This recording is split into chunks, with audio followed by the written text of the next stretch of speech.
Assalomu alaykum hammaga. Bugun mana shu EPAni YVN A58 motori haqida kichkina video qo'ymoqchiman. YouTube'da почти yo'q ekan.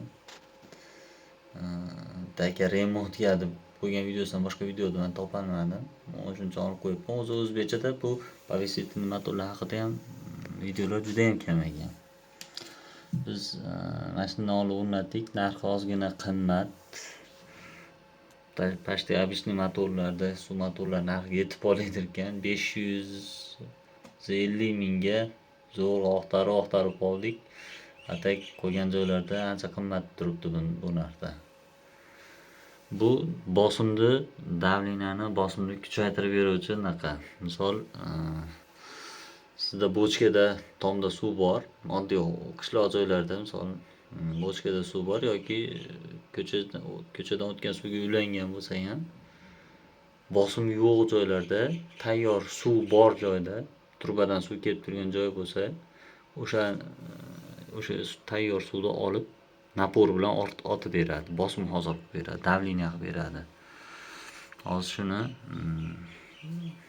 nasosini ishlashini ko'rsatib beraman. Qanchalik otishini ham. O'zi 1,5 kub deb bergan, 1,4 deb bergan. Hozir amalda ko'ramiz. Hozir smetishni ochamiz. Bu mana napor yo'q, motor o'chiq holatdagiz. Ham slabi.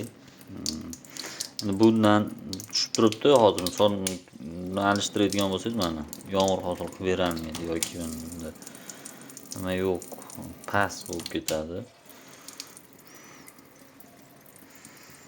Ayniqsa hammomda, dushda, nimada foydalanish qiyin bo'lib qoladi. Dushlarda lekadan ishlatganingizda otib berolmaydi. Past bo'lib qoladi. Hozir motorga yoqaman. Keyin ko'ramiz. Hozir mana motorni ulab chiqdim. Hozir endi yoqamiz.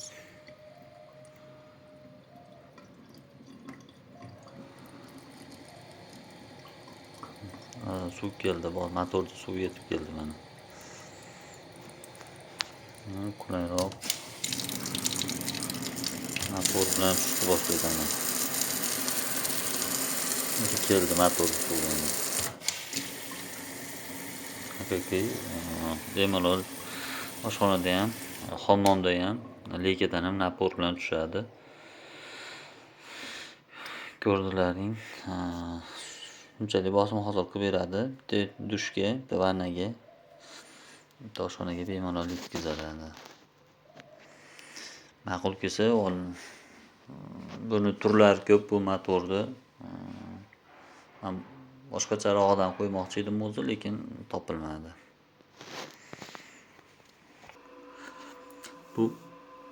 Bu motor tepadan tushib, o'zi yondan kirib tepaga haydalgan.